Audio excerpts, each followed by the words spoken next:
Esto es audiolibro. Con la narración del libro La Victoria Final, el año 2000. Escrito por el pastor Marvin Byers. Bienvenidos.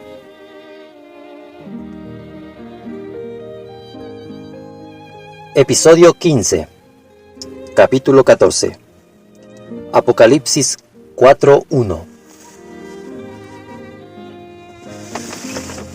La mayoría de enseñanzas sobre el rapto pretribulacional afirman que el rapto de la iglesia ocurre en Apocalipsis 4:1. Allí se le abrió en el cielo una puerta a Juan, y una voz le dijo: «Sube acá». En el apéndice A vemos que la experiencia y revelación del profeta Ezequiel son sumamente similares a las de Juan en el libro del Apocalipsis. Como sucedió con Juan, a Ezequiel también le fueron abiertos los cielos, Ezequiel 1:1. En 2 Corintios 12, del 1 al 4, Pablo habló de una experiencia muy similar, cuando fue arrebatado al tercer cielo.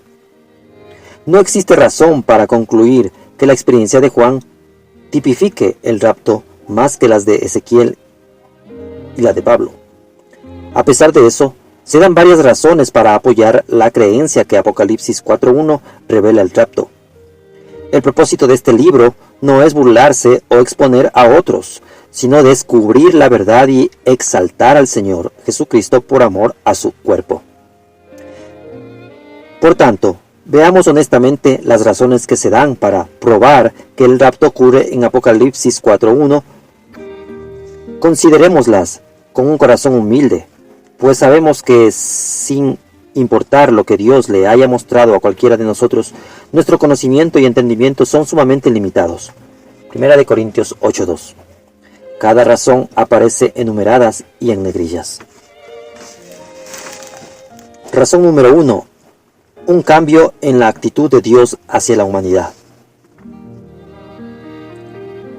Un maestro pretribulacional dice: existe un cambio marcado en la actitud de Dios hacia la humanidad en general, al principio de Apocalipsis 4, de misericordia en Apocalipsis del 1 al 3, a juicio en Apocalipsis del 4 al 19.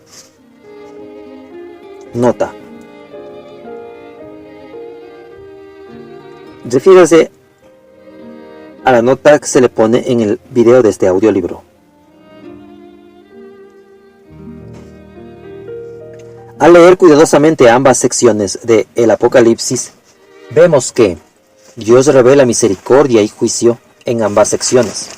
Por ejemplo, Dios advierte fuertemente a Éfeso, una iglesia muy diligente, que a menos que se arrepientan, Él quitará su candelero.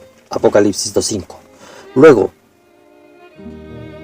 su reprensión a la iglesia de la Odisea es un juicio tan fuerte como cualquiera que aparece en el resto de la Biblia. Apocalipsis 3, del 15 al 17. Por otro lado, al ver algunas referencias que revelan la actitud de Dios en los capítulos 4 y 19, considere Apocalipsis 3, 7:3. No hagáis daño a la tierra, ni al mar, ni a los árboles, hasta que hayamos sellado en sus frentes a los siervos de nuestro Dios. También hallamos una actitud de mucha gracia de Dios en Apocalipsis 14, del 12 al 13, donde Él consuela a su pueblo. Por tanto, decir que en los primeros 3 capítulos del Apocalipsis se ve misericordia y que el juicio se ve después no es un argumento de peso, porque la misericordia y el juicio aparecen en todo el libro. 2. O segunda razón. La palabra iglesia no aparece después de Apocalipsis 4:1. Se asume que como la palabra griega iglesia no aparece en el texto bíblico entre los capítulos 4 y 19 del Apocalipsis, la iglesia no está en la tierra para ese tiempo. Pero en el Nuevo Testamento se usa principalmente 2 palabras para referirse al pueblo de Dios: iglesia y santos. Por ejemplo, Pablo le escribe a la iglesia corintia, a la iglesia de Dios que está en Corinto, a los santificados en Cristo Jesús llamados a ser santos. 1 Corintios 1:2. Nota: conozco el libro The Rapture Question por John Walvoord del Seminario Teológico de Dallas. El Dr. Walvoord intenta mostrar que el pueblo que es llamados santos en el Nuevo Testamento, no es lo mismo que los miembros de la Iglesia del Nuevo Testamento, como se ve en 1 Corintios 1:2 y muchos pasajes más. Cuesta demasiado creer esto. El problema del Dr. Walvoord es muy evidente. Si santos se refiere a la gente de la Iglesia, no puede haber duda que la Iglesia está sobre la tierra durante la gran tribulación.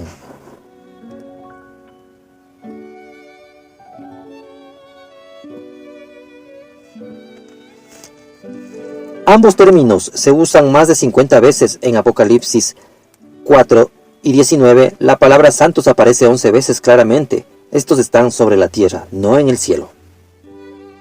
Por ejemplo, al hablar de la bestia, Apocalipsis 13:7 dice: y se le permitió hacer guerra contra los santos y vencerlos. Además, Apocalipsis 15:2 dice: vi también como un mar de vidrio mezclado con fuego, y a los que habían alcanzado la victoria sobre la bestia y su imagen, y su marca y el número de su nombre, en pie sobre el mar de vidrio, con las arpas de Dios. Entonces algunos santos serán vencidos por la bestia en los últimos días, mientras que otros santos vencerán a la bestia y todo lo que ésta representa. ¿Cómo podemos ignorar el hecho claro que habrá santos en la tierra cuando la bestia sea revelada? Razón número 3. Los capítulos 4 y 19 del Apocalipsis tienen las características de Israel.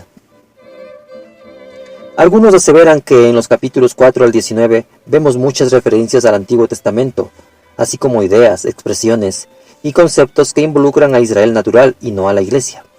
Por ejemplo, se dice que el concepto de un altar en Apocalipsis 8:3 es del Antiguo Testamento y judío, pero Apocalipsis 1, 4 y 11 dice claramente que el mensaje de todo el libro del Apocalipsis es para la Iglesia, que incluye a judíos y gentiles, no divididos en dos pueblos diferentes.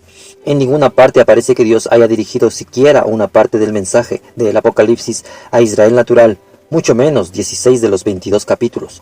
Además, vimos en el capítulo 5 de este libro que Israel es la Iglesia y la Iglesia es Israel. Declarar a la Iglesia e Israel dos entidades diferentes no es escritural en absoluto. Esta doctrina falsa de la teología de división no solo ha dado a luz muchas doctrinas falsas más, casi todas relacionadas con los últimos días, sino que también ha sido un factor enorme para el sufrimiento del pueblo judío a manos de cristianos durante muchos siglos.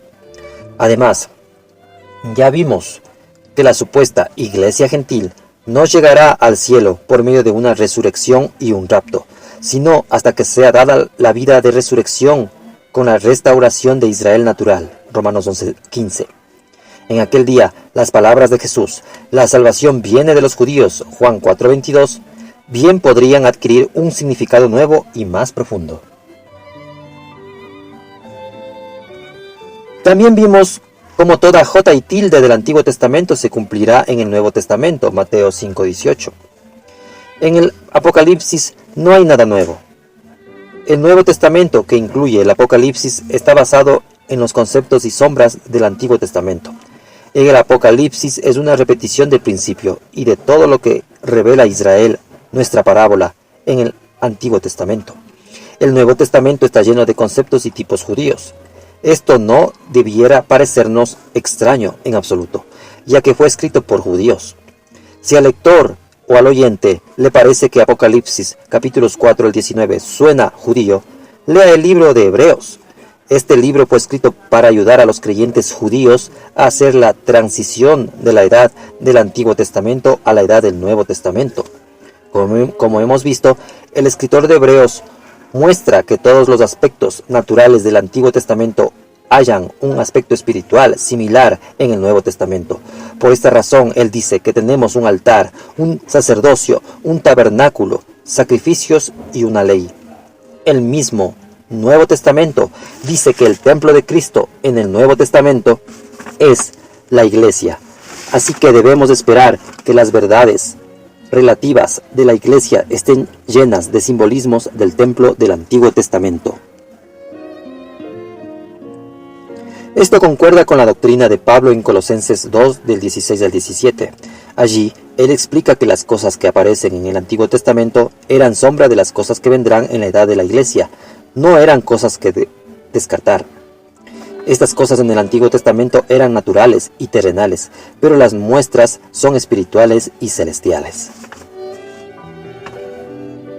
Razón número 4. El templo que aparece en el Apocalipsis es un templo edificado por judíos. A Juan se le ordena en Apocalipsis 11:1, mire el templo de Dios y el altar y a los que adoran en él. Otro punto importante a considerar es si esto se refiere o no a un templo natural y a un pueblo natural. Quienes creen que Apocalipsis capítulos 4 al 19 trata con Israel natural, también declaran que este templo es un templo natural. Si vemos de nuevo el apéndice A, donde se establece un claro paralelo entre Ezequiel y el Apocalipsis, concluimos que cuando Ezequiel y Juan miden el templo con una caña o vara, estamos viendo la misma verdad. El templo que Ezequiel mide no es un templo que vaya a ser edificado por judíos apóstatas e incrédulos, y el anticristo, porque la gloria del Señor llena ese templo. En Ezequiel 43, su gloria jamás llenará un templo falso, pero sí llenará el templo milenial que el Señor mismo edificará, el templo que se revela en Ezequiel. La evidencia bíblica y los judíos ortodoxos muestran que los judíos no reedificarán un templo antes que el Señor vuelva. Para una mejor referencia, refiérase al libro Yasser Arafat, un personaje apocalíptico, páginas 209 al 210 y 215 al 219. Pero, ¿y si los judíos lo hicieran? ¿Serían sus sacrificios de sangre un aroma grato al Señor? La pregunta se vuelve así: ¿por qué ofrecerían los judíos esos sacrificios? Lo harían debido a su confianza en la eficacia espiritual de esos sacrificios. Ellos sentirían que finalmente pueden recibir la limpieza por el pecado que creen que esos sacrificios les puede traer. Un problema con eso es que un judío sin regenerar no difiere de un gentil sin regenerar. Ambos son pecadores. Según Proverbios 15:8, el sacrificio de los impíos es abominación a Jehová. Así que, sin importar cómo sea ofrecido a Dios un sacrificio o con cuánta sinceridad o cuánto deseo se tenga por una bendición, si lo ofrece un pecador no es aceptable. Es más, es una abominación. ¿No nos da ese mismo mensaje el sacrificio de Caín? El sacrificio de Caín fue inaceptable para Dios. Después del sacrificio de Cristo por el pecado hecho una vez y para siempre, ¿podría Dios considerar que los sacrificios judíos por el pecado ofrecidos por los judíos sin regenerar son algo más que una abominación? En conclusión, Dios jamás llamaría el templo de Dios a un templo físico construido por judíos sin regenerar, que confiaran en sus propias obras y sacrificios de sangre para salvarlos. El templo que aparece en el Apocalipsis es mencionado repetidamente como el templo de Dios. Apocalipsis 3:12, 7:15, 11:1 y 19. Cuando Pablo se refiere a que el hijo de perdición se encontrará en el templo en los últimos días, segunda de Tesalonicenses 2 del 3 al 4, concuerda perfectamente con el concepto de dos mujeres que están en la casa del Señor en el fin. Es más, quizás por eso Pablo enlaza la apostasía con este evento. Si no fuera reducido el número de creyentes verdaderos, a los falsos hermanos no se les permitiría tomar el control del templo. ¿En dónde está ubicado este templo de Dios? Algunos dicen que su templo mencionado en Apocalipsis 11:1 es un templo físico ubicado en Jerusalén natural. Hay por lo menos dos problemas escriturales serios con esta idea. Primero, al final de este mismo capítulo, el Apocalipsis, y en el contexto de la misma visión que Juan recibe, él se refiere otra vez a este templo, y dice que está en el cielo. Apocalipsis 11:19. Algunos dirán que Juan ha de hablar de dos templos diferentes en la misma visión, porque Apocalipsis 11:2 dice que este templo está en la ciudad santa. ¿No es esa la ciudad de Jerusalén? Sí, Jerusalén se menciona en muchas escrituras como la ciudad santa. Por ejemplo, vea Daniel 9:16 al 24 e Isaías 52:1. Pero note el cuidado de las palabras en Apocalipsis 11 del 1 al 2. Juan mide el templo, pero no mide el atrio del templo. El atrio y la ciudad santa le serán dados a los gentiles por 42 meses. No dice que el templo le vaya a ser dado a los gentiles. En este preciso momento de la historia, el atrio del templo aún está en Jerusalén, pero no existe un templo en ese atrio. El templo todavía está en lugares celestiales, como Juan establece. Desde 1948, una de las metas principales de Yasser Arafat es tomar el control de Jerusalén, y particularmente del monte del templo, donde está el atrio del templo. Según Apocalipsis 11, los gentiles tendrán el control de Jerusalén y el monte del templo durante los 42 meses previos al retorno del Señor. Esto podría ocurrir cualquier día. Es más, al momento de escribir estas líneas de las 9 partes que llevan al monte del templo, el señor Arafat en su tiempo tuvo literalmente las llaves de 8 de ellas. Pero un día viene y el Señor descenderá del cielo y establecerá su trono en Jerusalén. Jeremías 3:17. Existe un segundo problema escritural al creer que el templo del Apocalipsis se refiere a un templo judío reconstruido. Además de las 2 referencias al templo que consideramos en Apocalipsis 11 del 1 al 2, la palabra templo aparece 11 veces más en el Apocalipsis. Nota, esto da un total de 13 referencias al templo. En el Apocalipsis estas son Apocalipsis 3:12, 7:15, 11:1, 2 y 19, 14, 15 y 17, 15:5, 6 y 8 y 16:1, 17 y capítulo 21, verso 22. En cada una de ellas se trata individualmente del templo celestial del Señor, su morada eterna. En cuanto a estas referencias, dice que es el templo en el cielo. En 3 más, los ángeles de Dios salen desde ese templo. En 3 referencias más dice que es el templo de Dios. Si el templo que Juan mide en Apocalipsis 11 del 1 al 2 no es el mismo que se menciona en las otras 11 referencias, tenemos un grave problema en cuanto a los principios de interpretación escritural. De repente, el contexto no significaría nada. Subtítulo 1. ¿Por qué Juan y Ezequiel miden el templo? El apóstol Juan se le ordena: mira el templo de Dios y el altar y los que adoran en él. Apocalipsis 11:1. Si esto se refiere a un templo físico y a medidas físicas, debemos preguntar: ¿mediría Juan la altura física de estos adoradores en Apocalipsis 11? ¿O irá a medir su anchura?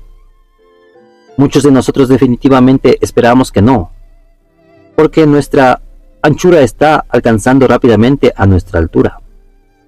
Es obvio que estas medidas no tendrían ningún propósito. Sin embargo, sí será medida nuestra estatura espiritual, para ver cómo nos comparamos con la estatura de Cristo. Efesios 4:13. Como se ve que la medición y las medidas son asuntos espirituales, ¿no debiéramos considerar que el templo y el altar de Apocalipsis 11 sean también espirituales? El templo es un templo espiritual, la iglesia, y el altar es un altar espiritual, celestial, el mismo altar del Nuevo Testamento que se menciona en Hebreos 13:10. Como piedras vivas debemos ser conformados a las medidas requeridas para ser parte de su templo eterno. Seguramente, Juan está midiendo el mismo templo que Ezequiel midió, y debe hacerlo con el mismo propósito. El Señor nos está dando un mensaje. Dios dice cuál es el propósito en Ezequiel 43:10. Tú, hijo de hombre, muestra a la casa de Israel esta casa, y avergüéncense de sus pecados, y miran el diseño de ella. Dios quiere que comparemos su casa con nuestra casa, para ver si nuestra vida está siendo conformada a las medidas que se encuentran en el patrón que Él nos dio a través de la vida de Cristo. Aquí se muestra un templo espiritual, y obviamente las medidas tienen un significado espiritual. Si nuestras vidas no dan la talla, debemos sentir la suficiente vergüenza para hacer algo al respecto. Debemos buscarlo a Él y recibir la gracia para ser conformados a su semejanza. De lo contrario, no seremos incluidos en su templo eterno. Entonces, En relación a la cuestión doctrinal sobre Israel versus la Iglesia en Apocalipsis 4:19, nuestra conclusión es que no hay diferencia entre Israel y la Iglesia. Debemos entender que el Apocalipsis fue escrito a la Iglesia y para la Iglesia, como lo dice Apocalipsis 1, 4 y 11. En el Apocalipsis aparecen muchas referencias a cosas de Israel del Antiguo Testamento, porque Dios sigue tratando con Israel durante la edad del Nuevo Testamento en conformidad con la parábola de la edad del Antiguo Testamento. 5. Si el rapto no está en Apocalipsis 4:1, ¿en dónde está? Este es otro argumento popular que quiere tocar. Algunos dicen que si Apocalipsis 4:1 no es el rapto, entonces el rapto no aparece para nada en el Apocalipsis. Posiblemente estemos buscando en el lugar equivocado. ¿No será que estamos tan codiciados a buscar el rapto en el principio del libro del Apocalipsis que ni siquiera hemos considerado la posibilidad que aparezca al final del libro? El rapto es el evento que nos llevará a la cena de las bodas del Cordero. Esto sucederá cuando Cristo venga a tomar para sí a su esposa, para unirse a ella. Si entendemos esto, no tenemos problema para encontrar el rapto precisamente en el lugar donde debiera aparecer, al final del Apocalipsis, después que la iglesia ha derrotado a Babilonia en Apocalipsis 18. Después de todo, el último enemigo en ser derrotado será la muerte. En la victoria final, en el rapto, 1 Corintios 15:26, 51-55. Entonces, en Apocalipsis 19, del 7 al 9, vemos que ella es llevada a la cena de bodas. Gocémonos y alegrémonos y démosle gloria, porque han llegado las bodas del Cordero, y su esposa se le ha preparado, y a ella se le ha concedido que se vista de lino fino, lino y resplandeciente. Y el ángel me dijo: escribe, bienaventurados los que son llamados a la cena de las bodas del Cordero. Por tanto, después que Babilonia ha caído, vienen las bodas del Cordero. Nuestro Melquisedec celestial, el sumo sacerdote eterno, sale para encontrarnos después de la derrota de Babilonia en los últimos días. En este tiempo, Él nos sirve pan y vino en la cena de las bodas. Eso fue lo que hizo Melquisedec en el principio, después que Abraham había derrotado al rey de Babilonia. En el rapto seremos cambiados, como promete 1 Corintios 15, 51-52. Esto corruptible se vista de incorrupción. En el rapto seremos vestidos. Comparemos esto con Apocalipsis 19:8, donde vemos una revelación del rapto en relación a la esposa de Cristo. Dice: y a ella se le ha concedido que se vista de lino fino. Esta es la misma palabra que utilizó Pablo en 1 Corintios. Vea el diccionario Strong's, número 1746 y 4016. Entonces, la esposa se vestirá, y Pablo afirma que esto sucederá en el rapto. Esto es lo que representa ser vestida de lino fino, limpio y resplandeciente, y esto es precisamente lo que ocurre en Apocalipsis 19. En Zacarías capítulo 3, del 1 al 5, también ocurre un cambio de ropas, cuando el Señor le quita a Josué las vestiduras viles y lo viste de un cambio de vestiduras. Allí él fue vestido con vestiduras de sacerdote, que eran hechas de lino fino. ¿Puede existir alguna duda de en dónde ocurre el rapto en el libro del Apocalipsis?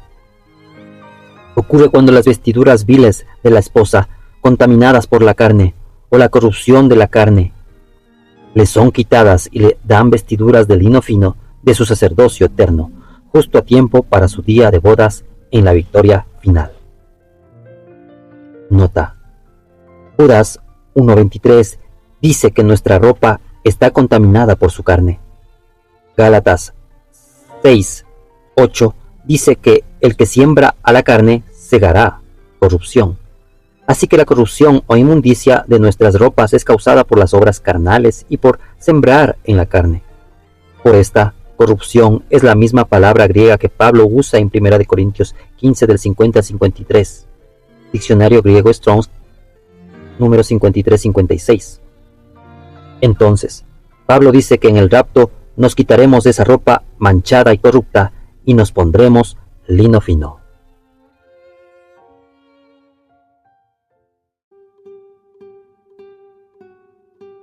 Capítulo 15.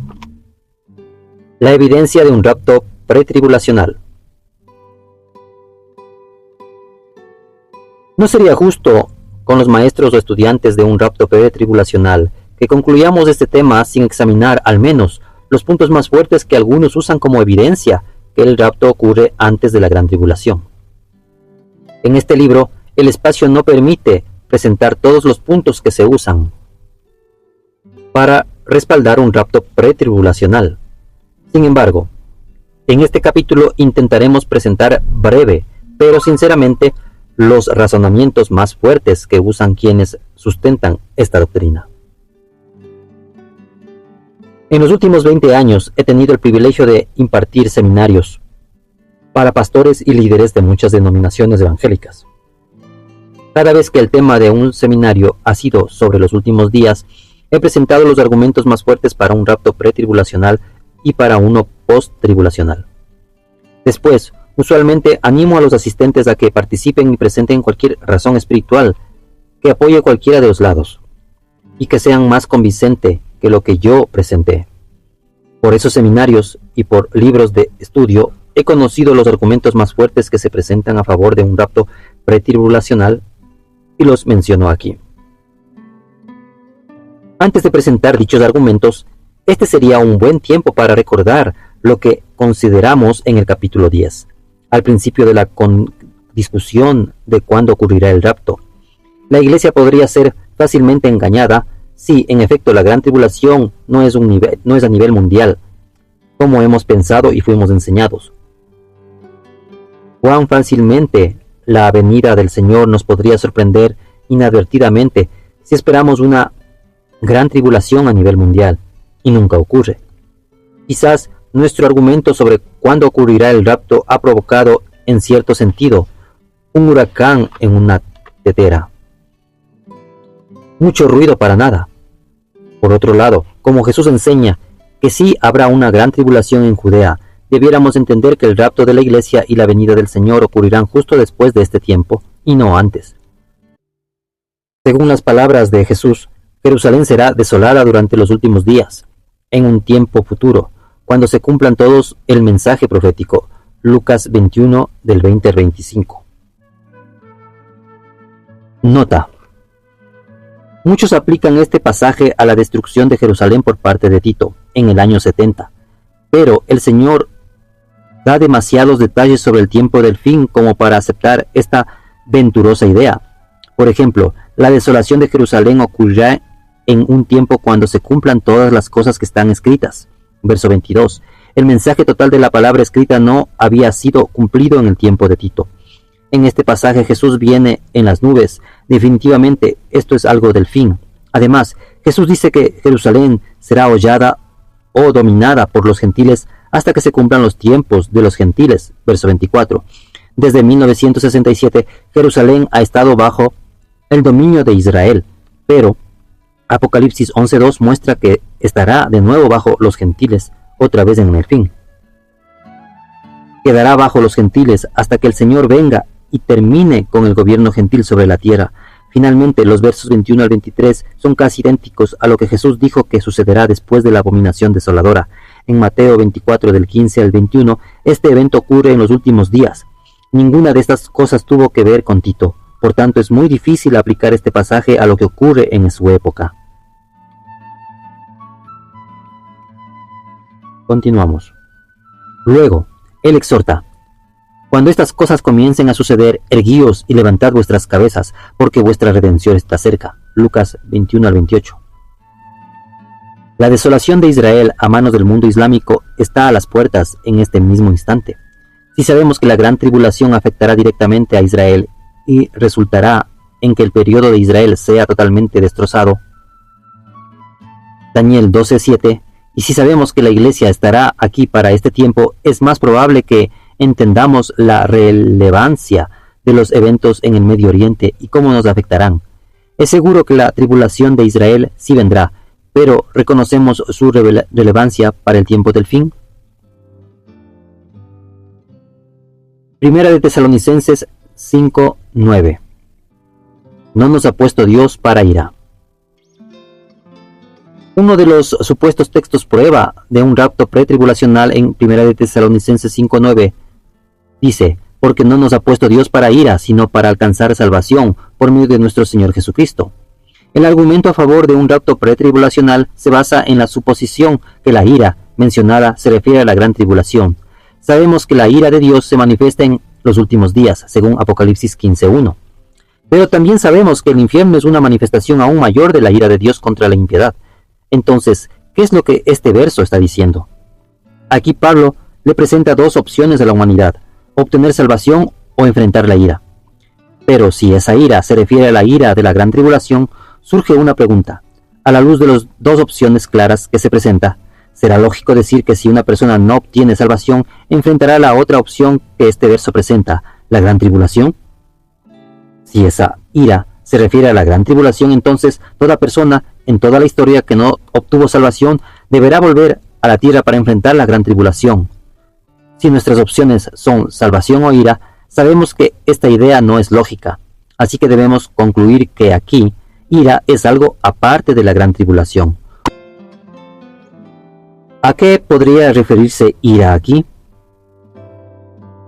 Pablo se refiere a ira con la misma palabra griega dos veces más en 1 de Tesalonicenses 1 del 9 al 10 y 2 del 15 al 16. En ambos casos, ira se está refiriendo al infierno, no a la gran tribulación. Sencillamente, no existe una razón lógica para asumir arbitrariamente que la tercera referencia de Pablo a ira repetidamente signifique la gran tribulación. Esto no solo es especulación, sino que además ignora el contexto de esta escritura. Además, las dos opciones, obtener salvación o enfrentar el infierno, son consistentes en el contexto de todo el mensaje bíblico. Subtítulo 2. Tito 2:13. La esperanza bienaventurada y su manifestación gloriosa. Tito 2:13 dice que como creyentes estamos aguardando la esperanza bienaventurada y la manifestación gloriosa de nuestro gran Dios y Salvador Jesucristo. Algunos han dicho que su aparición no puede ser una esperanza bienaventurada. Si la iglesia tiene que pasar primero por la gran tribulación, esta mentalidad es casi idéntica a la del pueblo de Dios en época de Moisés. Ellos estaban emocionados con la esperanza bienaventurada y la promesa de entrar en la tierra que fluía leche y miel. Pero cuando se dieron cuenta que había un desierto grande y terrible delante y entre el lugar donde ellos estaban y la tierra de la promesa, se rebelaron contra Dios y Moisés y querían regresar a Egipto, que representa el mundo. En Deuteronomios 8:16, Moisés explicó claramente por qué Dios permitió que Israel pasara por un desierto difícil. Según Moisés, Dios lo hizo así, afligiéndote y probándote, para la postre hacerte bien. Pablo nos informa que este viaje en el desierto es un ejemplo, sombra o tipo, para el pueblo de Dios que vive en los últimos días. 1 Corintios 10:11. En Hechos 14:22, Pablo también enseñó que es necesario que a través de muchas tribulaciones entremos en el reino de Dios. Por tanto, en medio de tiempos difíciles espirituales o naturales, debemos ver y confiar a nuestro Padre Celestial, porque sabemos que Él tiene un corazón de amor y misericordia para nosotros. En estos tiempos debemos recordar las palabras de Pedro: amados, no os sorprendáis del fuego de prueba que os ha sobrevenido, como si alguna cosa extraña os aconteciere. 1 de Pedro 4:12. Dios está dispuesto a permitir que su pueblo sufra por un tiempo para humillarnos y enseñarnos con el propósito de darnos bendición y consuelo eterno. De ninguna manera es esto contrario a su naturaleza, aunque casi siempre es contrario a la nuestra. Realmente, esta es la actitud que hay en el corazón de todo padre verdadero. Él está dispuesto a ver que su hijo pase por circunstancias desagradables. Sí, al final, el hijo obtendrá lo mejor. Pero muy raras veces el niño estará de acuerdo con la evaluación que el padre hace de la situación y con la sabiduría de sus actos.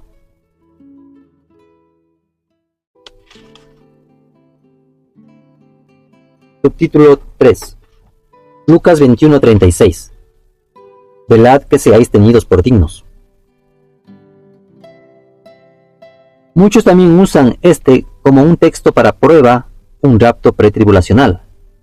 Jesús dijo: velad, pues, en todo tiempo, orando que seáis tenidos por dignos de escapar de todas estas cosas que vendrán y de estar en pie delante del Hijo del Hombre.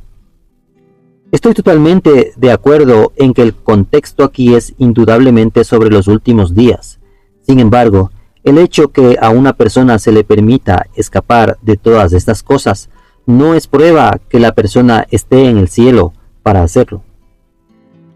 Aquí es donde ha entrado especulación en la interpretación.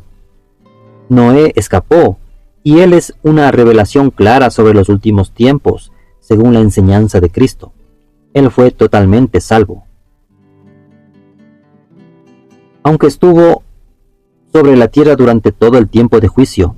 Es más, en este mismo capítulo de Lucas, Cristo nos promete grandes pruebas, versos 16 y 19. Pero también promete que en medio de ellas ni un cabello de nuestra cabeza perecerá. Definitivamente, esto será escapar sin ser removido. Nota: esto significa que la palabra griega que se usa para referirse a la salvación de Noé en 1 de Pedro 3:20, ve al diccionario griego Strong's número 1295.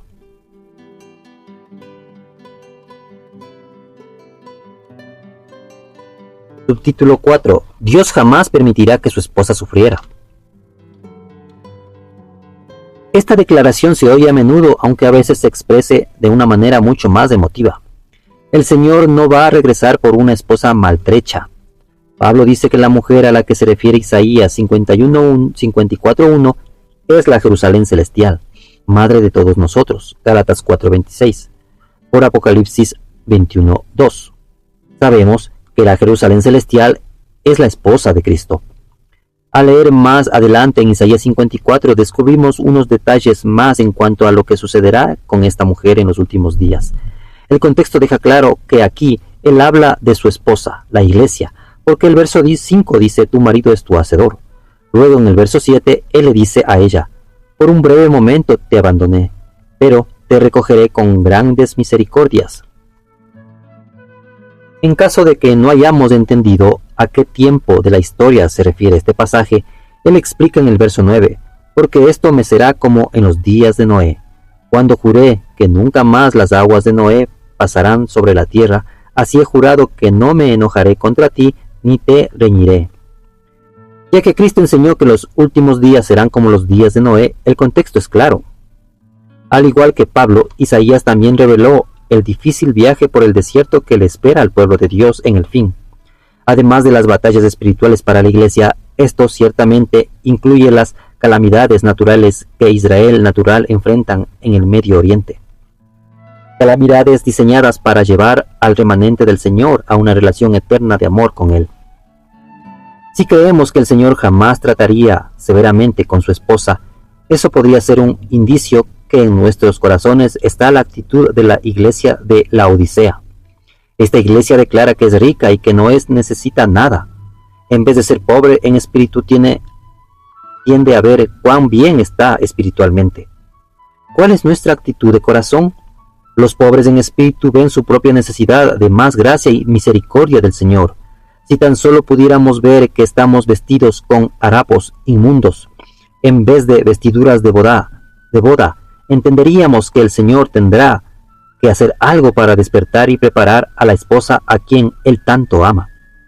Los días que están a las puertas cumplirán efectivamente este propósito, por lo menos en las vidas de aquellos que honestamente anhelan a Dios, más que a su propio camino. El asunto más importante para nosotros no es que lleguemos a la doctrina correcta, sino que lleguemos a la meta de Dios para nuestra vida, que la vida de Cristo sea formada en nosotros. Algo aún más importante que escudriñar las Escrituras es escudriñar nuestro propio corazón para considerar nuestros caminos y volvernos a Dios con todo lo que hay en nosotros. Él ama tener misericordia de todo corazón que sabe que necesita misericordia.